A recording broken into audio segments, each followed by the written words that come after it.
Buenas tardes a todos. Les damos la más cordial bienvenida a la primera sesión del Webinar Series Hablando de Poslarvas de Camarón, edición Latinoamérica. Agradecemos su presencia, esperando que sea este un espacio de total provecho para todos. Acompañándonos en la plática de hoy, tengo el gusto de presentar a Olivier de Camp, director de segmento para granjas de INVE. Hola, saludos desde Bangkok. Está también con nosotros Bárbara Hostens, investigadora del Departamento de Innovación INVE. Del Departamento de Marketing para INVE Europa y Latinoamérica nos acompaña Maylin Chang. Hola, ¿qué tal? Un gusto. Y nuestro ponente para esta tarde, quien nos compartirá su experiencia de más de 20 años en el tema, tenemos a Marcos Santos, Senior Expert para Granjas en Latinoamérica, INVE. Hola, buenas noches o buenas tardes a todos. Muchas gracias.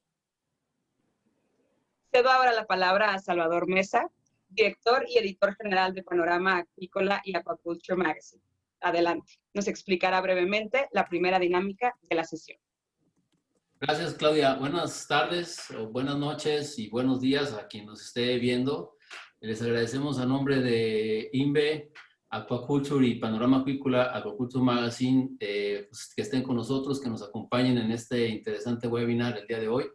Les recuerdo que tenemos 5 webinars que empiezan, hoy iniciamos con este, y tenemos cada martes subsecuente de este martes, tenemos un webinar a la misma hora con diferentes temas que hemos preparado con INVE Aquaculture, con temas que hemos estado ya difundiendo por nuestras redes sociales y que ustedes ya seguramente han de estar enterados del mismo. Vamos bueno, tenemos un buen equipo, hoy está todo INVE aquí con nosotros. Bienvenidos equipo INVE, gracias por esta oportunidad de compartir con ustedes este webinar. Yo creo que va a ser un éxito y va a ser de mucha utilidad e interés para los productores acuícolas que nos van a estar observando. Vamos a tener, antes de iniciar la presentación de Marcos Santos, tenemos una encuesta que hemos estado promoviendo sobre el uso de probióticos en granjas y en maternidades y laboratorios de camarón. Les vamos a dar, estamos compartiendo el link o la liga hacia la encuesta en el chat para todos. Les vamos a dar unos minutos, 10 minutos aproximadamente, para que por favor los que no la hayan contestado, lo tuvimos en nuestro el centro de inscripción de este webinar. Algunos ya entraron ahí, ya la contestaron, a lo cual les agradecemos. Quienes no le hayan contestado, por favor, tómense el tiempo de contestarles. Es importante esa información para la empresa. A la empresa le ayuda a conocer la experiencia de los productores con estos productos y a mejorar cada día su inventario y su oferta. Por favor, contesten estos 10 minutos y regresamos inmediatamente ya de lleno con la presentación. Oliver, si quieres agregar algo a la encuesta que estamos haciendo, que es tu encuesta en realidad, que tú estás con mucho interés con conocer esta opinión de los granjeros de BOC directamente de su propia experiencia. Adelante, te cedo el micrófono. Sí, gracias. Es una encuesta que beneficiará al sector. La idea es ver cómo está Latinoamérica en comparación con Asia. Vivo en Asia y me interesa la comparación. Gracias. Bien, vamos entonces a retirarnos 10 minutos para que ustedes, vamos a dejar un reloj en pantalla para que ustedes sepan, cuando terminan los 10 minutos regresamos y entramos directo ya con la presentación del doctor Marcos. Hoy regresamos en unos momentos.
Nuevamente bienvenidos a todos y gracias por su participación en la encuesta. Si no pudieron terminarla, será posible hacerlo al final de la charla.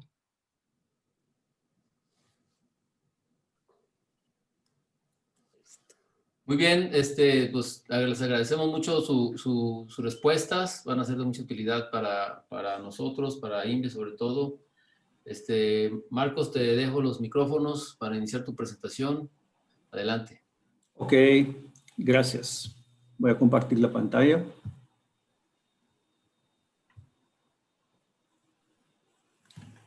Olivier, si puedes, porfa, presenta a Marcos para que Marcos comience entonces su entrevista. Sí, gracias, Miri. Como bien saben, los granjeros de todo el mundo están enfrentando problemas similares. Enfermedades, precios bajos, cambios constantes por parte de distribuidores y clientes. Estos factores están poniendo presión en los granjeros. Ellos necesitan encontrar maneras para mejorar y predecir su producción mientras mantienen su rentabilidad. Con el Dr. Marcos y Salvador, hemos planeado una serie de webinars en un tema que es de importancia para todos, Peer Quality, o calidad de la poslarva. Y le hemos pedido a nuestros colegas alrededor del mundo que compartan su experiencia y la de nuestros clientes. Hoy estaremos empezando con una introducción al tema del Dr. Marcos Santos, conocido experto de Brasil, y en las siguientes 4 semanas tendremos presentaciones con reconocidas figuras del sector. Adelante, Marcos. Saludos. Gracias, Olivier. Buenas noches a todos que nos asisten. ¿Cómo puedo hacer aquí? Aquí está. Bueno. Aquí estamos. Buenas noches a todos. Muchas gracias por reservar un poco de su tiempo a dedicar a escuchar lo que nosotros tenemos para informar a ustedes. Mi nombre es Marcos Santos y hoy hablaremos con relación a una introducción a la calidad de poslarvas. El tiempo más o menos será de 25 minutos de plática. Bueno, empezaremos nuestra agenda con una introducción, una breve introducción, y después hablaremos con relación a la calidad de poslarva. Enseguida trataremos de las técnicas adecuadas del laboratorio para mejorar la calidad de poslarva. Y finalmente encerraremos el tema hablando del efecto en la fase de engorda. Empecemos con la introducción. Bueno, a la semana pasada en la reunión del GOL, nuevamente como todos siempre han hecho, una encuesta para saber las inquietudes de los productores mundiales con relación a la industria de camarón en el mundo. Y nuevamente el costo de producción, principalmente relacionado al alimento, juntamente con las enfermedades, fueron un punto clave en la discusión. Mucho se ha gastado en la industria camaronera para contornar los problemas de las enfermedades en el mundo a lo largo del desarrollo de la industria. La búsqueda por poslarvas de calidad no es un tema nuevo. Eso ya viene desde las décadas de 90, esta búsqueda. Y hoy en día la atención se vuelve todavía mayor en función de la integración, los sistemas de intensificación y el surgimiento de nuevas enfermedades. Y la industria, lo que nos preocupa también es la baja calidad de poslarva, que eso sí disminuye la flexibilidad de acción en los planes de producción de todas las empresas alrededor del mundo. Entonces, la búsqueda de poslarvas eficientes es un tema demasiadamente importante para la industria. No podemos dejar de hablar, cuando hablamos de calidad de poslarva, tenemos que hablar del ciclo de producción de esta poslarva. Y todo empieza en los reproductores, pasando por la agricultura y después llegando a la granja. Cuando hablamos de reproductores, el punto central es definir qué tipo de genética vamos a trabajar. Es una genética que se vuelve a la resistencia, una genética volvida más para el crecimiento más rápido. Bueno, una vez definida la genética, ahí pensamos en los riesgos que hay con relación a enfermedades y factores ambientales limitantes a lo largo del año. Una vez que definimos, ahí tenemos que definir también cómo optimizar, cómo externalizar todo el potencial genético de este camarón a través de un mejoramiento de la salud y también de la nutrición del animal. Juntamente con nutrición, salud y genética, viene el manejo. Es otro punto extremadamente importante. A lo largo del tiempo, la industria ha desarrollado metodologías, técnicas y designs de granjas que han vencido o por lo menos optimizado los resultados de producción frente a diferentes enfermedades que han llegado en los países productores. Y entre ellos destacan minimizar el aporte de nutrientes en agua, utilización de alimentos bioseguros, trabajando con poslarvas limpias que no lleven enfermedades para la granja. Este tema de hoy vamos a enfocar la atención principalmente en salud y nutrición. Entonces, hablemos un poco de calidad de poslarva. Los parámetros que miden calidad de poslarva están muy bien descritos en la bibliografía pertinente y también ya son parte del día, tanto del laboratorio cuanto también de la granja. Aquí hay un resumen con las referencias de los más utilizados, pero podemos citar que hoy tenemos casi 30 o más parámetros que pueden llevar a construir un índice de calidad de una poslarva. Hay granjas que trabajan con 10, con 15, con 20, pero la totalidad pueden llegar a más de 30 puntos. Aquí destaco comportamiento de natación, resistencia al estrés osmótico es demasiadamente importante, el test de estrés, el estatus de libre de patógenos específicos que puede llevar problemas a la granja directamente, y la evaluación microscópica y todos los detalles como color, pigmentación, tamaño, estructura de patopáncreas, epicomensales y por ahí va. El más importante es que siempre lleve en la consideración de la calificación de una poslarva más amplio análisis posible de evaluación. Ahora vamos a hablar un poco de cómo podemos optimizar en el laboratorio la calidad de la poslarva. Empezamos en la maturación, porque la maturación es de donde viene todo el alimento endógeno que el primer estadio larval, el nauplio, tiene para su metamorfosis hasta zoea, donde empieza a tener su alimentación exógena. Entonces, en este punto, la inclusión en la alimentación de los reproductores de niveles adecuados de lípidos de calidad lipídica, hablamos de ácidos grasos poliinsaturadas y vitaminas, es extremadamente importante, como vemos aquí en esta gráfica, la metamorfosis de Nauplus 2 hasta llegar a SOE1, los desoves consecuentes de esta hembra, por ejemplo, se alcanzan sobrevivencias mucho mayores cuando está alimentada con índices lipídicos y de vitaminas altos que satisfacen una buena calidad de vitelo.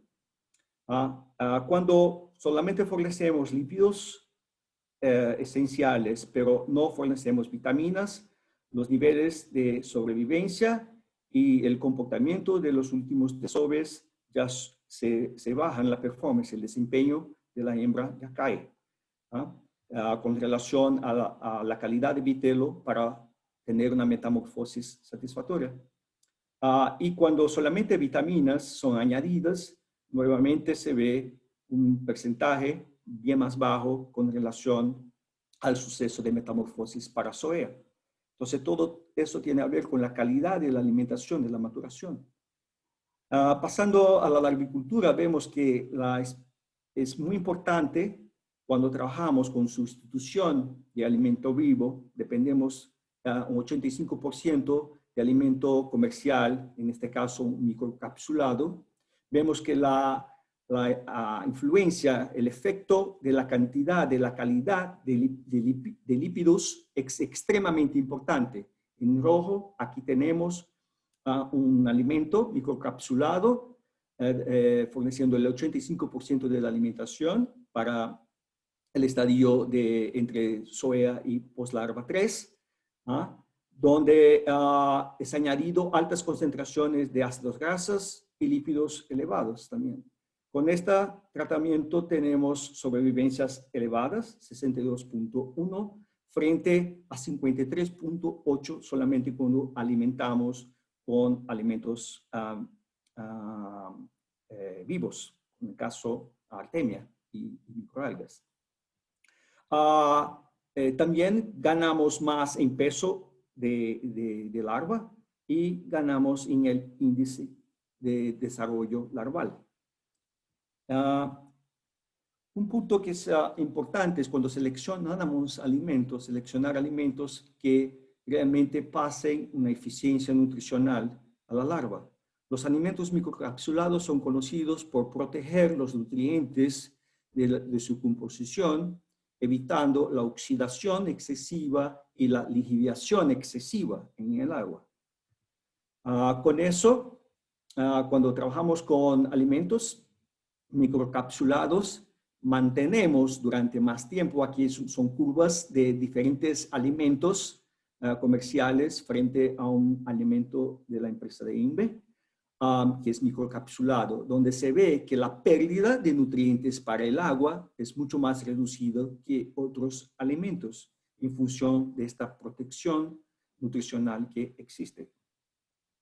Un punto que es importante es la digestibilidad, y este estudio de Yasumaru en 2018, juntamente con investigadores en INVE, demuestran exactamente cómo, es un estudio in vitro, cómo los estratos enzimáticos de larvas y de poslarvas pueden digerir diferentes tipos de ingredientes. Son ingredientes comúnmente utilizados en la industria de alimentos para acuacultura. Aquí tenemos diferentes, unos de origen terrestres, otros de origen marino, unos de origen de plantas y otros de animales.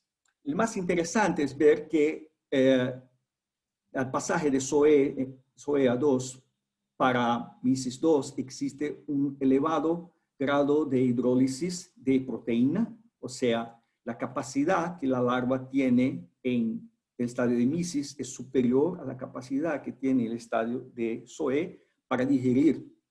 Esto, para los diferentes alimentos, se ve el mismo comportamiento. Hay aparentemente una pérdida aparente en capacidad de digestión por la poslarva, pero eso me parece que es una discusión que hacen los autores, que dicen que eso se debía a la relación que existe entre músculo y tejido gástrico en la poslarva, que ya hay mucho más músculo que, por ejemplo, hay en la MISIS. Y esto, como son estratos hechos con los animales enteros, esto puede ser un artificio que obscura la visión de que también poslarva tiene una cantidad de enzimas suficientes para degradar muy bien las proteínas. Otro punto extremadamente importante es que aquí vemos que las proteínas terrestres, como en la soya y en el gluten de trigo, tiene una más baja capacidad de digestión por los animales. Les recuerdo que es in vitro, no es en vivo, pero es el primer paso para seleccionar ingredientes. Después hay que hacer pruebas en vivo también.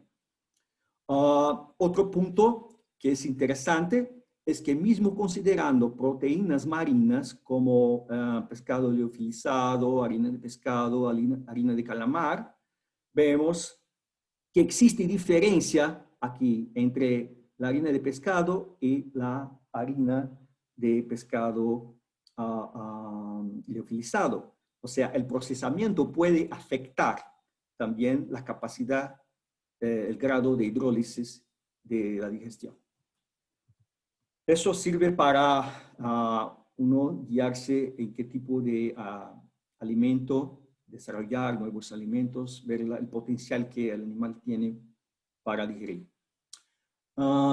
Aquí vemos un reemplazo de artemia cuando en el laboratorio hacemos protocolos diferentes sustituyendo parcialmente o totalmente los alimentos vivos, en el caso artemia. Es posible bajar la cantidad de artemia. Aquí tenemos un uso de 3 kilos de artemia por millón de larva. Aquí 1,5 kilos y aquí 0. Vemos que las sobrevivencias en azul claro casi no son afectadas, el desempeño en términos de sobrevivencia. Pero cuando miramos el peso seco, ahí vemos una reducción cuando se sustituye el 100% del alimento vivo. Eso hay que tener mucho cuidado porque en sistemas en laboratorio es posible que tenga sustitución a la altura con pesos secos mayores, pero industrialmente, haciendo en escala industrial, todavía no es posible sacar calidad de poslarva la misma que cuando se utiliza artemia. ¿Cómo uno puede medir, mensurar si su protocolo de alimento adentro del laboratorio está de acuerdo? Es haciendo sustituciones graduales y mirando cómo se comporta el crecimiento de la larva en las maternidades. Es un ejemplo. Si ves que mantiene las tasas de crecimiento bien, o sea, está optimizando la genética que esta larva tiene, muy bien. En este caso, diferentes niveles de sustitución de artemia utilizando una dieta microcapsulada nos demuestra que sí es posible bajar cantidades de quistes de 3.15 kilos de quiste por millón hasta 1.35 sin afectar el crecimiento. Con relación a la utilización del alimento vivo, del náupleo de artemia, es muy interesante acordar a todos que lo que pensamos en utilizar es optimizar al máximo la nutrición y la energía que la artemia, el náupleo de artemia representa para una larva. Si colectamos con la mayor parte del náupleo en el estadio de instar 1, estamos colectando una energía mucho mayor que si colectamos grandes partes en náupleos 2.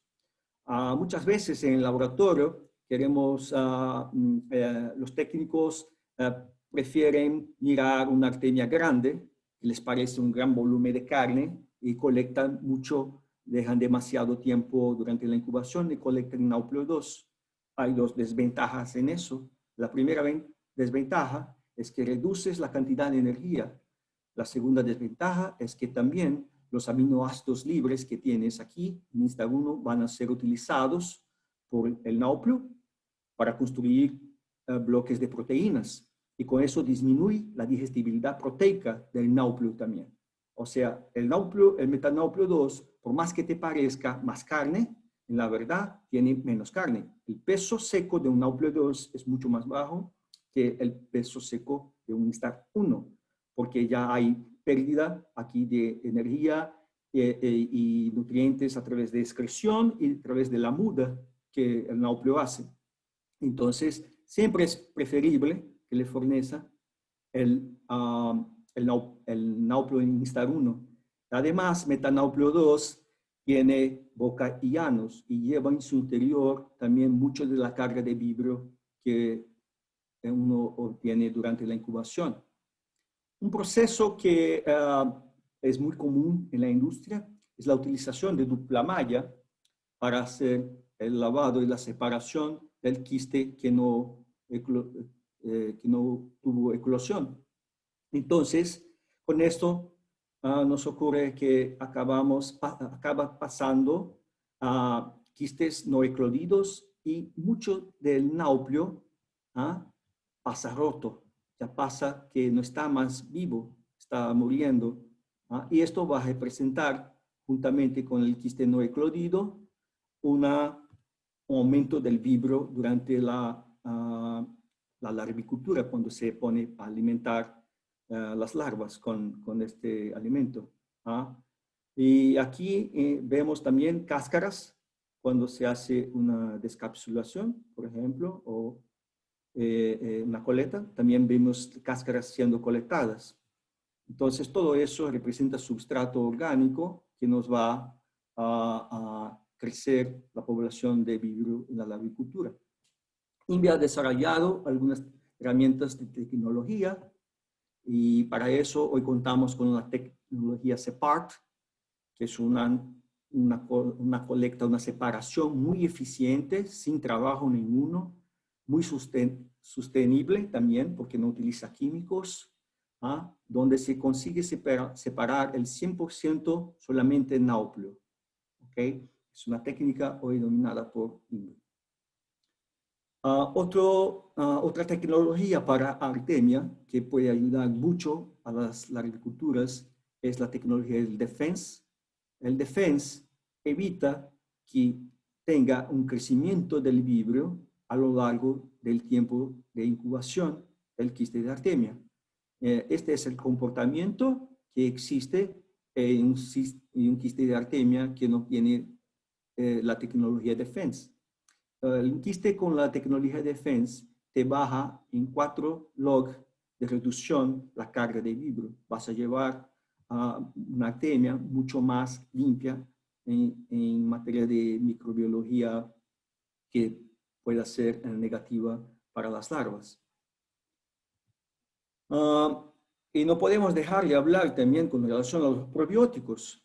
Los probióticos son hoy en día muy utilizados, han sustituido con gran eficiencia mucho del antibiótico que se utilizó en el pasado. En esta gráfica aquí vemos el efecto que en este tratamiento PVH es el tratamiento donde se utilizó probiótico cuando Zoe o cuando Mysis o cuando poslarva fueron infectadas con un vibrio Harvey. Se hizo una prueba in vitro primero, se vio que los bacilos pueden rechazar el crecimiento del vibrio Harvey y después se infectó los diferentes estadios en 3 experimentos. Infectó con el mismo vibrio Harvey y se miró el aporte, el incremento de la tasa de supervivencia, con relación a cuando no se utiliza el probiótico en la presencia del vibrio Harvey. Eso ha demostrado que sin utilización de antibióticos se puede aumentar mucho las tasas de sobrevivencia con utilización de probióticos concentrados y puros. El mismo comportamiento se ve para Mysis, donde se aumenta la tasa de sobrevivencia cuando es utilizado un probiótico frente a larvas infectadas con vibrio Harvey. Para poslarva no hubo efecto negativo del vibrio. Generalmente el vibrio Harvey es un vibrio que ocasiona la síndrome de Zoe. Entonces, realmente los 2 estadios más afectados son Zoe y Mysis. Con relación a la engorda, vemos que los efectos son muy conocidos desde muy lejos. Por ejemplo, la situación de Castile de 93, vemos que ya se sabe que una vez que se pierde el crecimiento inicial de la larva, la expresión de la genética no se puede volver atrás. No se consigue recuperar el crecimiento que se ha perdido durante las fases jóvenes cuando el camarón era todavía una larva. Es muy difícil eso, volver atrás adentro de una maternidad o adentro de una granja. Entonces, poslarva de baja calidad no se consigue recuperar en la granja. Va a cosechar baja calidad. Va a tener problemas en sobrevivencia, problemas en resistencia a desafíos ambientales o microbiológicos de enfermedades. Los animales también que se estresan demasiadamente, también pasa lo mismo. Gastan mucha energía en los procesos fisiológicos y que les afecta negativamente el crecimiento, la muda y el consumo alimentar. Mayores sobrevivencias y mayores crecimientos se ve mucho en animales que tienen un histórico muy bueno alimentar cuando eran larvas o cuando tienen su salud también muy bien trabajada cuando larva. En este caso, aquí vemos, por ejemplo, un caso en Ecuador, donde se mira una sobrevivencia mucho mejorada en piscinas, cuando se utilizó larvas de mejor calidad, alimentadas con protocolos diferenciados, envolviendo dietas microcapsuladas en laboratorio. Se puede mirar también el mismo comportamiento en crecimiento cuando son seleccionadas, se siembran larvas que pasaron muy bien al testes de estrés osmótico con salinidad, o también en pruebas donde se comprobó que las larvas mantienen muy bien el comportamiento de natación contracorriente.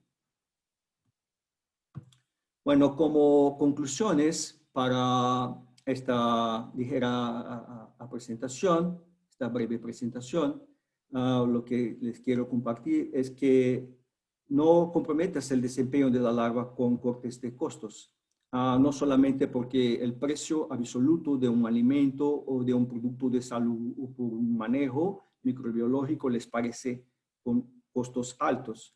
Hay que aplicar y mirar principalmente cuánto sale el costo de producción por millón de poslarva. Estos son puntos extremadamente importantes, porque uno no vende ni productos de salud ni productos microbiológicos o alimentos. El laboratorio vende larvas. Entonces, hay que ver el impacto en la larva, porque el alimento es una inversión, no solamente representa gastos, él les va a aportar muchas ventajas también, como encurtamientos de ciclo, crecimiento más rápido, mayor resistencia. Entonces es importante hacer un análisis de costo de producción por millón de poslarva y mirar la calidad de esta poslarva en la piscina. Otro punto que es extremadamente importante es hacer una buena utilización de las herramientas de nutrición que tenemos. Trabajar muy bien con la artemia, seleccionar hoy tecnologías que existen que les puede ayudar ahorrando tiempo, siendo más sostenible en la producción y con su personal de trabajo, y también manejando muy bien la salud, previniendo enfermedades que se adelante del laboratorio hacia maternidades o hacia el engorde. Es eso todo. Muchas gracias.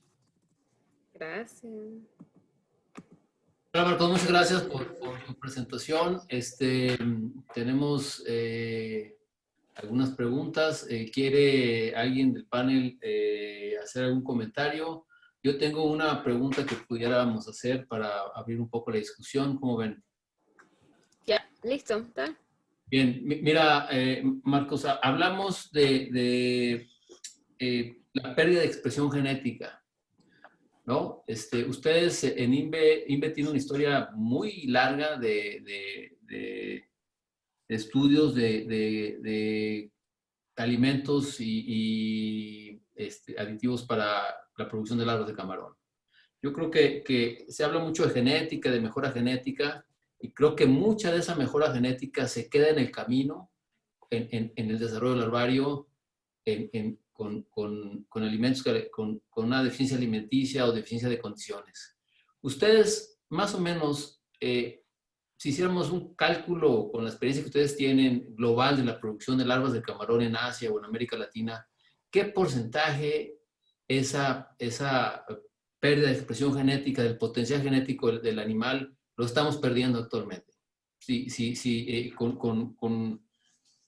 Con las prácticas actuales de producción. Bueno, es difícil contestar esta respuesta. Es una pregunta muy buena.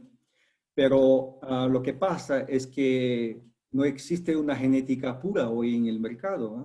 Lo que tenemos son cruces. Muchas veces hay una genética que es copiada de un laboratorio para otro, hace otros tipos de cruces.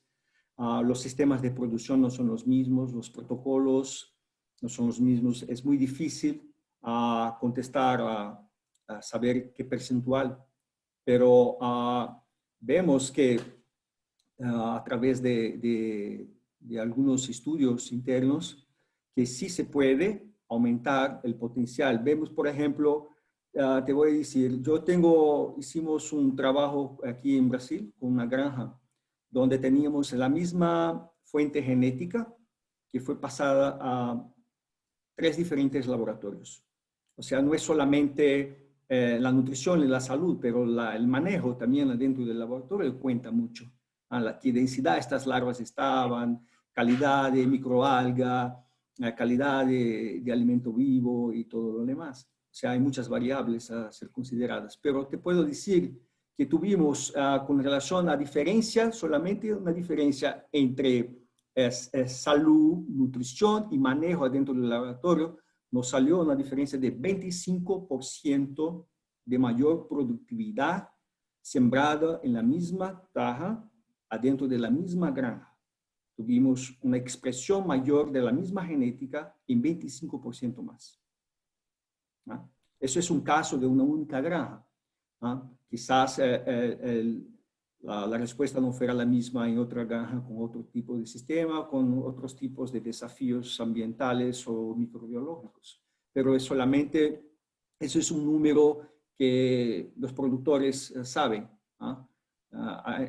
En este caso, ahora en Brasil, prácticamente se copia un poco la genética de un laboratorio para otro laboratorio, y lo que se hace diferente mismo es el manejo de cada uno en alimentación, salud y trabajo diario adentro del laboratorio. Y hay diferencias significativas. Sí. Bueno, ese 25% es un dato interesante. Sería importante saber o tener un cálculo de otras producciones en Asia. A lo mejor un programa genético es una inversión cuantiosa, no es fácil llevarlo.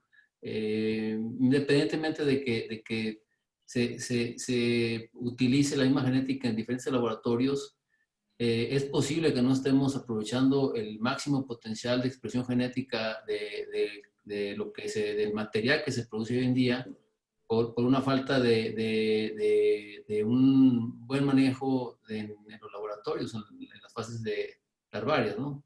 ¿Ustedes cómo ven? Bárbara, si quieres comentar algo. Perdón. ¿Quieres comentar algo, Bárbara? Sí, no, yo creo que concuerdo con Marcos, que la genética es muy importante, los avances en genética para camarones, pero el manejo está aún ya mucho más relevante en este caso. Puedes tener una genética muy avanzada, pero si el manejo no es adecuado por la sanidad de los animales, por todo, no va a ser útil, ¿eh? Vamos. Entonces.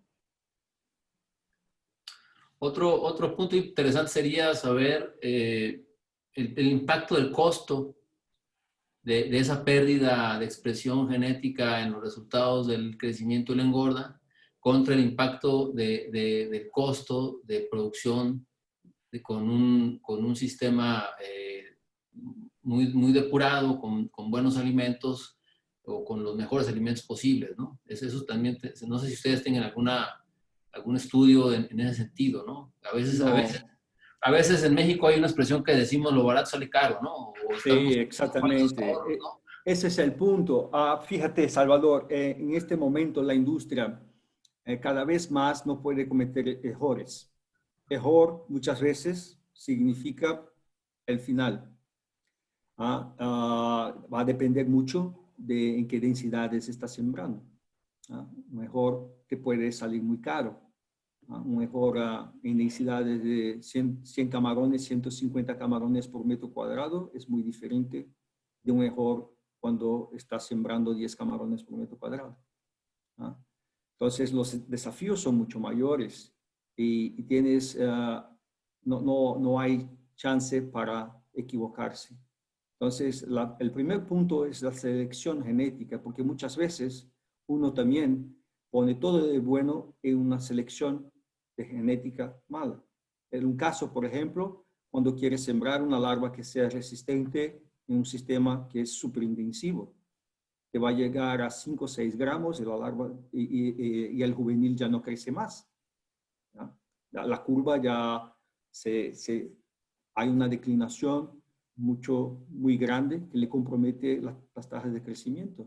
Entonces, si no te va a salir bien si pones salud, manejo y nutrición y una genética inadecuada para tus sistemas de producción. Por ejemplo, líneas genéticas que están siendo desarrolladas hoy en día para bajas salinidades. Son específicos para bajas salinidades. Para altas salinidades puede ser que no tengas buen resultado. O sea, la selección genética es el punto primario en la definición. Es como cuando vamos a seleccionar el área donde vamos a ubicar nuestra granja. Es extremadamente importante. Es la primera clase cuando tenemos en el curso de acuacultura de selección de área de producción. No vas a comprar un área solamente porque te cuesta poco. Yo conozco aquí en Brasil muchos casos de muchas granjas grandes que han sido construidas en áreas totalmente inadecuadas, que llegan en épocas de año, no tienen agua de buena calidad para poner adentro de las piscinas. Entonces, el área le costó poco, pero producir bien le cuesta mucho.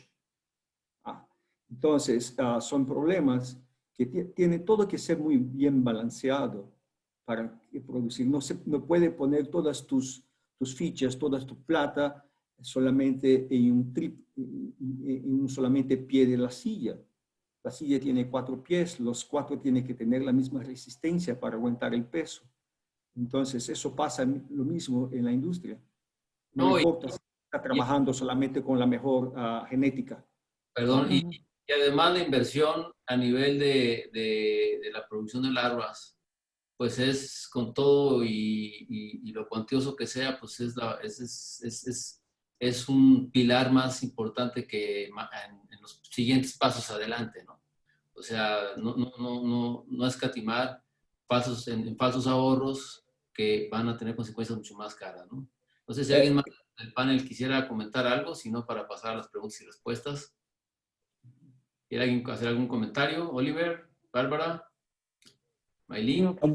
I would just say that, sorry, in English, you can say, when we look at the genetic potential, what we see, like Marcos mentioned, you need the balance between all the components. Many of the genetic material we see in Asia have good growth, but you need to adapt your feeding protocol in order to express this potential. That means the hatchery of the farm have to modify their way of rearing the shrimp in order to have the whole potential expressed. And this is not always so straightforward. So not only on the overall ability of the animal to handle the conditions of the farm, specific condition of the farm, but we noticed you need to really provide them the nutrients required for them to express their genetic potential. And it's happened? I mean, all these genetic programs that produce a high quality PLs, and they arrive to the hatcheries, those hatcheries modify the systems, or it is a bottleneck in the process? I don't think I think it's with experience, maybe, that people realize the changes that are required. So it's not something that is happening immediately. I don't know if Alfredo is there and want to comment on his experience with genetic material in Asia and hatcheries and how they maybe adapt the protocol in Spanish, not in English. No need, Alfredo. Okay. Okay. Bueno, de lo observado acá en Asia, sí es cierto que las larvas que provienen de un programa de mejoramiento basado en un rápido crecimiento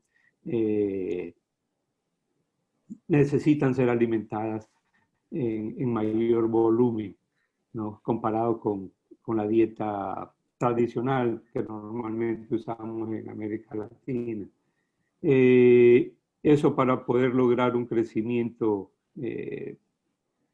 digamos, apropiado, óptimo para esa larva. El detalle que acompaña a ese manejo es mantener una buena calidad de agua en el tanque de larvicultura, y eso implica hacer recambios de agua más frecuentes o más altos. Pero el objetivo principal es poder producir una larva saludable, grande, comparado con la larva normal, ¿no? Estamos hablando de que una PL 14 o 15 alcanzan a pesar alrededor de los 30 miligramos por unidad, por larva. Y para nosotros ese es un número demasiado alto que es difícil imaginar, pero acá se da. Acá en Asia se dan se llegan a esos valores. Muy bien, recordemos a la audiencia que Alfredo Medina es una persona también que parte del equipo técnico de INVE, será nuestro próximo ponente el 20 de octubre, el próximo martes, con el webinar titulado Calidad de poslarvas en China. Una pregunta, Alfredo, y la gente que tiene de INVE, que tiene experiencia en Asia. ¿Ustedes ven mejor material genético en Asia que en América Latina? ¿Hay mejor material genético en Asia? ¿Quién podría responder? Voy a hacer algún comentario. En general, no estoy hablando de casos particulares, ¿no? Creo que es importante primero definir para qué quieres la genética, porque la realidad de Asia es diferente de la realidad de Américas. Exactamente. En Asia hay mucho control de bioseguridad. Aquí en Américas casi no se habla en bioseguridad en granjas. Puede haber en laboratorios, sí hay, pero en granjas, la mayoría no. Hay sistemas superintensivos en Brasil, sí, que son pautados en bioseguridad. 7 o'clock. Pero el problema mayor para mí es los objetivos son diferentes. Aquí se siembran bajas densidades, allá se siembran altas. Sí, exactamente. Entonces, no, creo que no es una comparación de cuál genética es mejor. Cada una es mejor para su finalidad que se propone. Esa es la diferencia. Si aquí en Américas pasamos a empezar a trabajar con altas densidades, como se trabaja en Asia, ahí quizás esta genética que tenemos hoy no sea buena, la de Asia sea mejor, porque han pasado años desarrollando, invirtiendo en una genética de un animal más limpio, en sanidad ambiental, control de sustratos orgánicos a lo largo de la producción, ¿no? Entonces, eso para ellos es importante. El crecimiento es tornar las ventanas de posibilidad a las enfermedades más cortas posible. El sistema, creo que el sistema multifásico en 2, 3 fases es muy importante que practican. Ahora, Américas ha llegado a utilizar los sistemas de 2 fases mucho más temprano que Asia, o sea, las maternidades, en En México empezó, creo que fue el primer que empezó con los raceways, trabajando con grandes maternidades. Después Ecuador le siguió muy bien y después Brasil. Pero en Brasil lo normal es tenemos ahí maternidades, sistemas de 2 fases. Pocos trabajan con 3 fases, solamente los más superintensivos. Entonces, creo que una comparación de cuál es la mejor genética no es justa, porque los objetivos son diferentes. Muy bien. ¿Algún otro comentario que deseen realizar el equipo de INVE? ¿O pasamos a las preguntas y respuestas? ¿Les parece? Bien, aquí tenemos una Pasemos a la pregunta y respuesta. Aquí tenemos una pregunta de Daniel Peñalosa Martinelli, que dice, además de los índices de calidad mencionados, estrés osmótico y prueba de contracorriente, ¿cuáles son los indicadores más importantes y más observados por los productores? Bueno, hay una diferencia, bueno, homogeneidad del lote producido es un punto mundialmente muy bien observado. El tamaño de las poslarvas. Muchas veces muchos productores no miden las poslarvas, solamente miran con un ojo de un experto y ya sabe si le está saliendo con un coeficiente de variación mayor que el 10%, por ejemplo. Ahí ya no se acepta este lote de poslarva, porque sabe que no va a conseguir a mejorar este resultado de diferencia de tallas adentro de la granja. Entonces, este es un punto. En Américas nosotros gustamos mucho mirar microscópicamente la larva y mirar calidad lipídica de hepatopáncreas. Es un buen indicador porque el hepatopáncreas es uno de los órganos más afectados primariamente por las enfermedades. O sea, para mí es un buen parámetro para que no tenga necrosis, no tenga estrangulamiento de túbulos, tenga buena reserva de lípidos.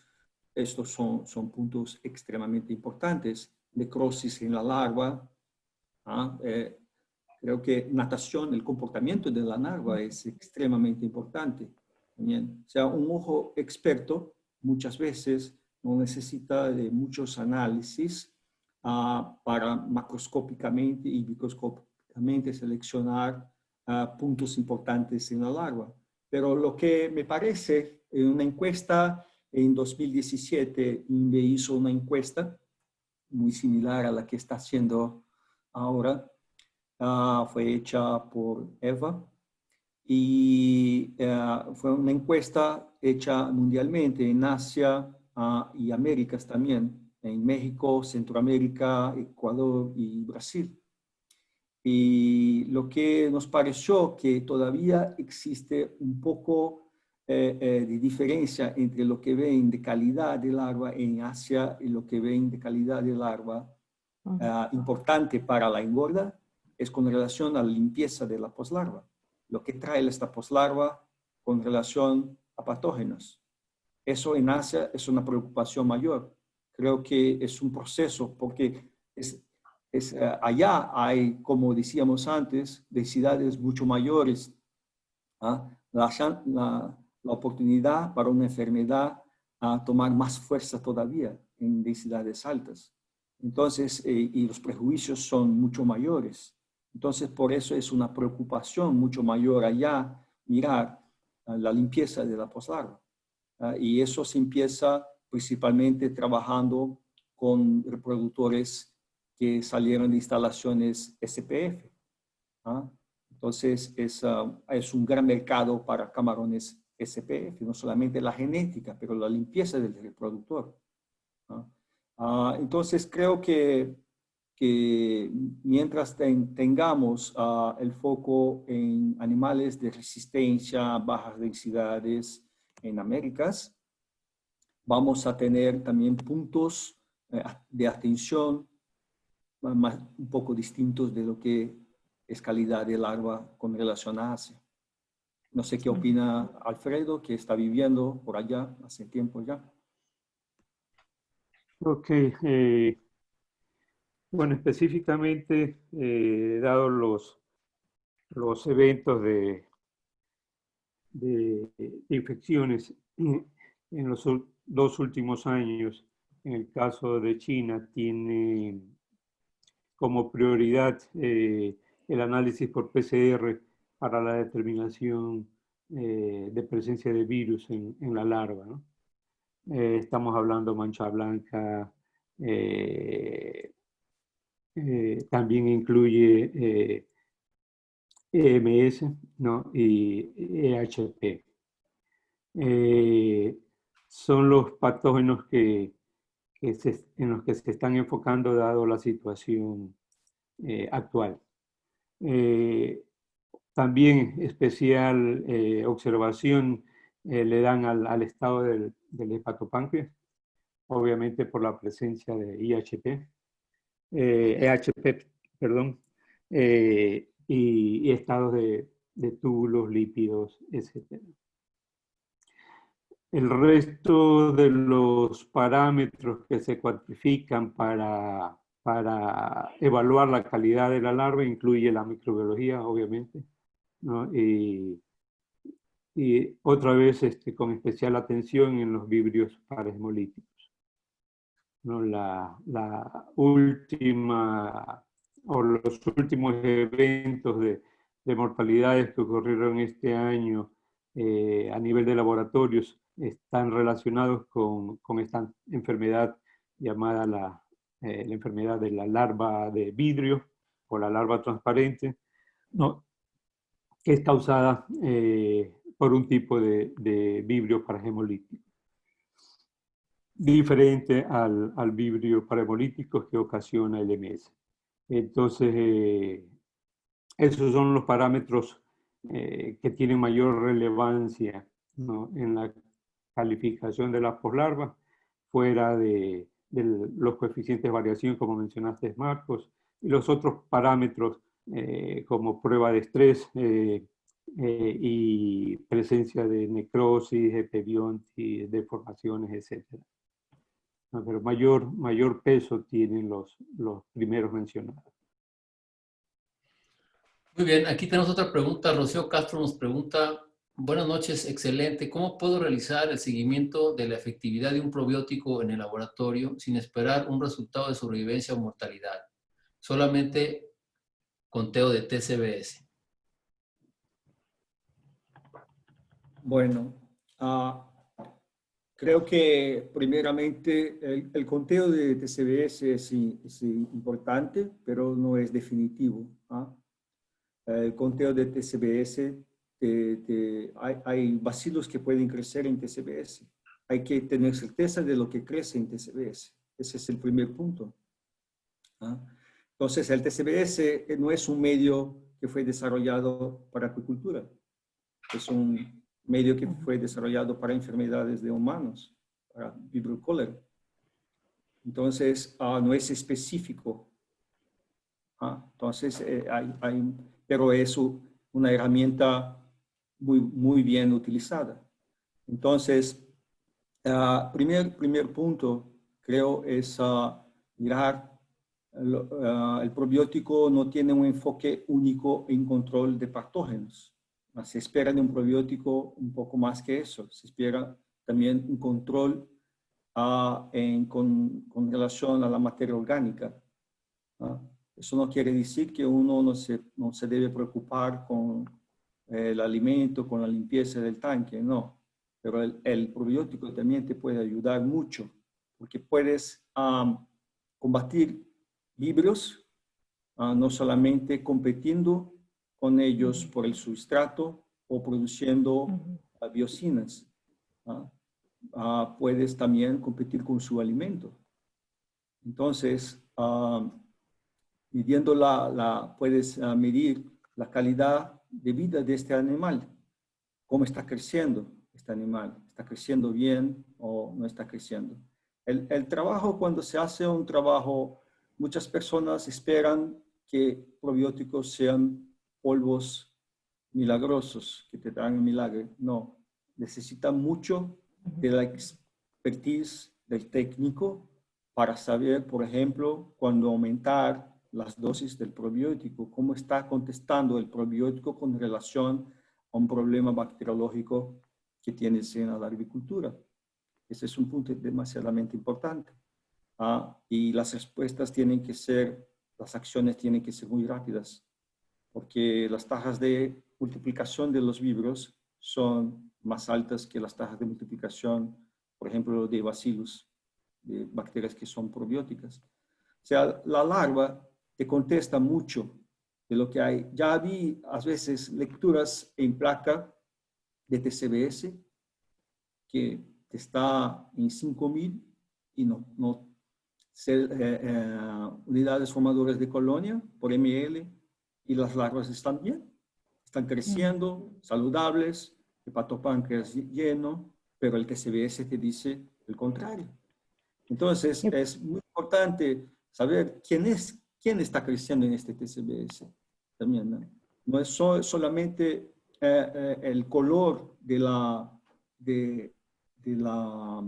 colonia, te puede indicar problemas, pero no es todo, ¿no? Ya vi colores de colonias amarillas que producían problemas muy grandes de vibriosis, ¿no? Entonces, no es solamente el color, no te da una respuesta de que lo que está creciendo es peligroso o no. O sea, cuando se trabaja con vibrios, hay que tener un approach holístico en todo. Para que te salga bien el trabajo con probiótico, tienes que estar mirando la calidad de la larva, la calidad del alimento, el manejo del alimento, cómo le están ofreciendo, cómo está respondiendo la larva con relación a este manejo. Son puntos importantes. Si aporta demasiado sustrato orgánico, no hay probiótico que te va a resolver el problema. El problema es aporte. Vibrio es un desequilibrio que ocurre en el ambiente y necesita de un approach holístico, no solamente con utilización de probiótico, pero muchas veces con cambios y de manejo adentro.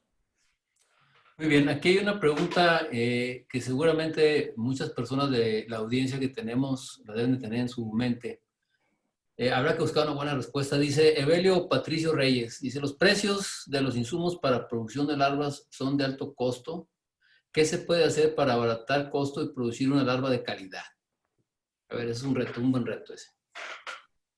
Creo que Alfredo puede contestar eso muy bien, porque el caso de Asia, por ejemplo, aquí en Brasil hay poca variación en precio de larva, de una larva para otra, poca. En Asia hay una diferencia muy grande. Depende de qué calidad de larva quieres. Calidades más bajas de larva te cuestan menos y calidades más altas te cuestan más. Es simple, es poner el precio de la larva lo que vale una. Es eso. Y no hay cómo intentar engañar a un productor. Él conoce muy bien. Pone la maternidad ya le contesta si la larva es buena o no. Para eso sirven las maternidades. Yo tuve casos de clientes míos que pusieron fuera 5 millones de larvas porque la larva llegó a la maternidad y él hizo su cuenta y vio que la larva no estaba respondiendo bien en crecimiento, no crecía. La puso fuera. Total 5 millones. Porque si pone adentro de la piscina esta larva, el perjuicio es mucho mayor. Fíjate, para gastar es una estimativa, ¿ok?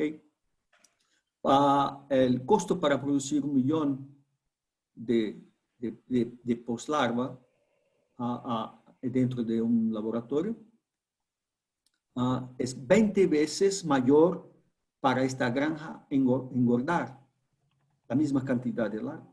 Es 20 veces mayor el costo de que producir la larva en un laboratorio. Entonces, si el granjero no le pone fuera los 5 millones, va a gastar mucho, le va a salir mucho más caro. Entonces, es extremadamente, creo que el mercado en Américas no tiene todavía esta definición En Asia, yo lo que conozco de mis colegas, mis amigos de INVI que me cuentan de allá, y Alfredo puede contestar eso con mayor propiedad, es que para diferentes, ¿qué talla de crecimiento quieres semanal? Es de 1 gramo, 0.5, es de 2 gramos, es de 3 gramos, y la larva te va a costar lo que quiere comprar. Si quieres más crecimiento, vas a pagar más caro. No tenemos todavía esta cultura. Por mi experiencia, no veo esta cultura adentro de América, ni Brasil, ni Ecuador, ni México. Pero va a llegar un punto que sí. Porque si ahora miramos el escenario de aumento de costos de materias primas, ¿no? Por ejemplo, en Brasil tenemos ahora, no ahora, pero este año, durante la pandemia, ingredientes para plantas de alimentos en Brasil que subieron 150%. ¿Cómo vas a pasar un aumento de costo de ingredientes de 150% para los productores? Es imposible. Entonces, no hay milagro, gente. Si te van a pasar, modifican la fórmula no va a ser la misma. Entonces, hay reformulación. Los nutricionistas, me parece que están trabajando como nunca trabajaron antes, por estas variaciones locas de precios que hay en el mercado de materias primas, buscando por materias primas alternativas. Y si no subes para mantener tu margen de tu trabajo en una planta, si no puedes subir en el mismo nivel la fórmula, tienes que bajar la calidad de la fórmula. No hay milagro. Es business. Entonces, uno no se puede dejar engañar que va a estar pagando, este balanceado le cuesta mucho, hay un precio mucho mejor que el otro. Voy a pasar por este. No te engañes. Vas a comprar menos nutrición. No hay milagros. Entonces, va a llegar un momento, y creo que no tarda mucho, que la industria puede los granjeros van a percibir que las respuestas de crecimiento, que su genética que antes les daba un resultado X, le está dando un resultado de X-1. En este momento van a tener que estar de acuerdo. Ok, en Brasil yo vi eso pasar hace un rato. Granjeros le estaban comprando los productos a la gente. Yo quiero mi larva con este alimento, ¿no? Con este probiótico, ¿no? Entonces, es un trabajo tailor-made, un trabajo hecho bajo a medida de lo que solicita el cliente. ¿Cómo podremos, Marcos, si estamos en una industria en Latinoamérica en la que el productor, engordador de camarón aún no tiene elementos fehacientes de selección de larva? ¿Cómo, digamos, y por lo tanto no está dispuesto a invertir más o menos en una larva? ¿Cómo acelerar ese proceso? ¿Qué tenemos que hacer para acelerar? Es un proceso que, como tú bien dijiste, tiene que pasar. Tenemos que caminar hacia adelante y tenemos que llegar a un punto en el que el productor tenga los elementos fehacientes para seleccionar y comprar una buena larva al precio que tenga en el momento, ¿no? Sabiendo el costo que lleva a producirla. ¿Cómo adelantar eso? ¿Cómo acelerar ese proceso? La competencia. Nada mejor que la competencia. Creo que la competencia es el ajuste que pasa en toda la industria de producción animal. Si hay uno que te ofrece lo mismo, la misma calidad por menos, o una calidad superior, fíjate, es que nosotros en la industria pasamos a mirar todo como costo. No estamos hablando aquí de inversión, fíjate, cómo utilizamos la palabra costo. Tenemos que pasar a considerar como inversión. Yo una vez me fui, la primera vez que yo estuve en Bélgica, tomé un taxi, era una Mercedes. ¿Cómo compras una Mercedes o una BMW para hacer un taxi? Y me dijo, este carro me aguanta 20 años. ¿Comprendes? es una inversión, no es un gasto, no es un costo inmediato, es una inversión. Entonces, el problema que ahora tenemos, que son los precios muy bajos que han pegado a la industria toda de sorpresa. Esto le afecta porque toda la industria hace planes, ¿no? Planes de crecimiento, planes de desarrollo y todo eso. Llegamos a un punto que hablamos, por ejemplo, en cortar casi el 100% de la artemia, como les enseñé hoy en algunas diapositivas, en unos slides.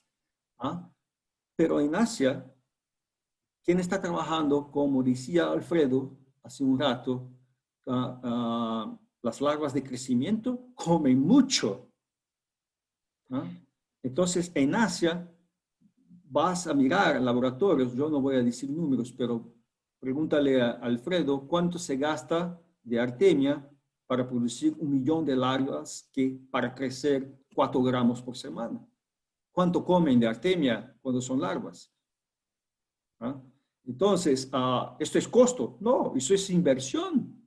Para poder sacar tu resultado de la genética que invertiste durante 7 años, 10 años, o compraste de alguien que hizo esta inversión, eso representa una inversión a lo largo del tiempo y vas a sacar el resultado, pero tienes que pagar por eso. Para mí es muy justo. ¿Quieres más? Esto te cuesta más. Es el gran problema que veo son las malas poslarvas. Las malas poslarvas. Creo que la industria toda se acomoda naturalmente. Los granjeros perciben que la inversión en calidad de poslarva, en calidad de alimento, les paga. Hoy existen diferentes sistemas de cultivo. Quizás hoy se habla mucho de los alimentos predigeridos. ¿Son buenos o son malos? No, yo no tengo que opinar. Quien tiene que opinar es el camarón. Si el camarón está creciendo sano y muy bien, ok, no hay problema en eso. Son diferentes sistemas de producción. Entonces, yo creo que las cosas no son dicotómicas, bueno o malo. Hay que tener en consideración la situación de mercado, hay que tener en consideración los limitantes de cada país en desarrollar la industria, el apoyo que reciben el gobierno. Es una materia demasiadamente compleja. No es simple, solamente apuntar lo que estás haciendo es bueno, la poslarva que estás pagando es muy cara, esta es muy barata. Me gustaría escuchar un poco de Alfredo, de lo que parece en Asia, con relación a este punto de cómo ven costo o inversión, principalmente cuando trabajan con la genética de crecimiento. Ok, Marcos. Bueno, con respecto al costo o precio de la larva, prácticamente está definido por el tipo de reproductores que utilizan. Asia consume fácilmente arriba del 80-85% de los laboratorios utilizan reproductores SPF.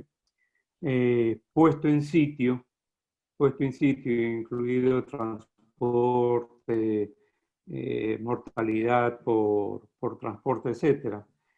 Cada unidad llega a costar alrededor de los $70-80 por reproductor. Si el laboratorio o los laboratorios que utilizan reproductores que han sido levantados en granja, el precio es mucho más bajo, ¿no? Entonces, desde ese momento hay un diferencial en el precio de la larva dependiendo del tipo de reproductor. Las larvas que generan los laboratorios que tienen cierta reputación, prácticamente está alrededor de los $4 o $5 por millar de larvas, ¿no? Y las larvas que salen de de reproductores crecidos en sitio están por debajo del 1,50 a $2 por millar de larva. Entonces, la diferencia prácticamente está basada en el tipo de reproductores que se utilizan. En cuanto a la alimentación, la mayor parte de los laboratorios, por decir en China, prefieren utilizar alimentos tipo flake, ¿no? Eso es un alimento económico, pero probablemente no cumple con o no brinda todos los requisitos nutricionales de la larva.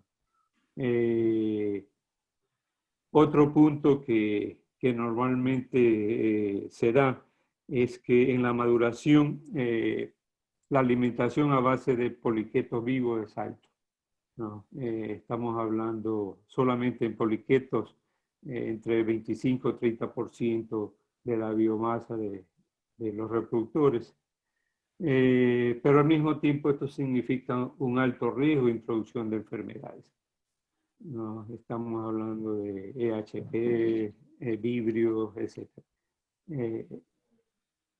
Eso es un punto que es complicado comprender después de que el laboratorio invirtió algunos dólares en la compra de reproductores, ¿no? Hay laboratorios muy grandes que en poco tiempo se pierde el estatus de SPF por la rutina en la alimentación que hay. El objetivo de alimentar alto es poder producir promedio arriba de 300.000 náuplios por hembra. 350.000, hay laboratorios que reportan algo más alto, pero el riesgo también es alza. Es el granjero el que tiene que definir, ¿no?, qué larva desea comprar. Y si el granjero obviamente tiene un resultado bueno y constante, él va a regresar a comprar esa larva. En caso contrario, buscará otras opciones. Muy bien. Al final del día, el gerente de laboratorio tiene que definir qué tipo de larva quiere producir. Adelante, Salvador. Muy bien, Alfredo, muchas gracias. Tenemos muchas preguntas, llegamos prácticamente al final de este webinar. Le comento a la audiencia que todas las preguntas que han hecho a través del chat y de la sección de preguntas y respuestas, se las vamos a hacer llegar a los ponentes para que ellos les den respuesta. Ellos van a tener la base de datos donde están ustedes inscritos y podrán contactarlos y darles un seguimiento y una respuesta directa. ¿Quieres agregar algo, Maylin, ya para cerrar? Sí, o sea, igual estamos chequeando sus preguntas. Nos pueden escribir también en Instagram, Facebook o LinkedIn, donde quieran. Y estaremos pasando un link esta semana, ¿sería esta semana, Salvador? Sí. Con las preguntas, o sea, obviamente con las respuestas. Y también con el link del el recording que hicimos de hoy. Porque claro, a lo mejor querrán ver otra vez las diapositivas, etc. Y la idea también es pasar el PDF de la presentación de Marcos, para que lo tengan. Sí, así es, se les hará llegar durante la semana. Bueno, ¿algún comentario adicional, Marcos? Bueno, yo creo que los laboratorios que hacen un buen trabajo no lo hacen para ellos, ¿eh? Lo hacen para las granjas. Y las granjas, si sus clientes están contentos, tú también vas a estar contento, porque como dijo Alfredo, van a volver a comprar usted. Y van a sentir si cambias algo en la larva, sea genética, sea nutrición, sea manejo, van a sentir. Principalmente que hoy en día, aparte que todavía hay siembra directa, las maternidades son extremadamente importantes, exactamente para ahorrar tiempo y tener la chance de chequear las poslarvas antes que siembre en las piscinas. en este momento, a mí, mi opinión es que son más importantes que antes, porque las chances de errores en piscinas son demasiadamente pequeñas. No se puede tener prejuicios con bajos crecimientos, con bajas productividades, y eso ya puedes tener una buena experiencia cuando trabajas en una maternidad. Okay. Okay. Barbara and Olivier, do you want to say something too before closing? Okay, I will say just a few words. I followed all the very interesting questions. Some of them will be covered in detail in the next presentations. For example, the peer equality, the issue in China. Alfredo has a lot of experience to discuss about this and link with other issues. Chomin will talk about the approach in Thailand. It will cover price again and methods. We have Manuel to explain the different approach of nursery. And we finish with Jaime, who will explain the situation in Mexico. So we will try to cover the questions you have face to face, but maybe try to include some of these in the next presentations to adapt according to the feedback we have from you. Good idea. Lo que comenta Olivier es los webinars subsiguientes a se van a tocar algunos de los puntos de estas preguntas que ha habido hoy. Vamos a tener más adelante, aparte de Alfredo, va a estar Chomin, que va a hablar de la calidad de poslarvas y los precios que hay en Tailandia. Estará enfermedades también. Manuel Polain, que también hablará sobre la calidad de las poslarvas y el manejo en Asia también ¿no? Me parece, ¿no? Gestión de riesgos en modelos asiáticos. Y al final estará Jaime Muñoz, que nos platicará y hará una exposición sobre también la calidad y manejo de poslarvas que hay en México, ¿no? Entonces, los invitamos a que sigan estos webinars durante estos martes, estos 4 martes siguientes, y ahí seguramente se contestarán algunas preguntas y surgirán otras que se van a ir contestando también durante el proceso. Si no hay nada más que agregar, Bárbara, tú no hablaste, ¿quieres decir algo? No, creo que está bien. Muy bien, si no hay más que agregar, bueno, yo les agradecemos, yo a nombre de todos el equipo de INVE y de Panorama Acuícola, su asistencia, les agradecemos su tiempo y su paciencia en el llenado de la encuesta que les invitamos a realizar, a complementar, y los esperamos el próximo martes al mismo horario que ya hemos publicado en los diferentes lugares de América Latina, con la próxima presentación a cargo de Alfredo Medina. Buenas noches, que descansen. Gracias, Marcos. Buenas noches. Gracias. Gracias. Gracias a todos. Todos que descansen. Chao. Hasta luego. Bye, bye. Gracias.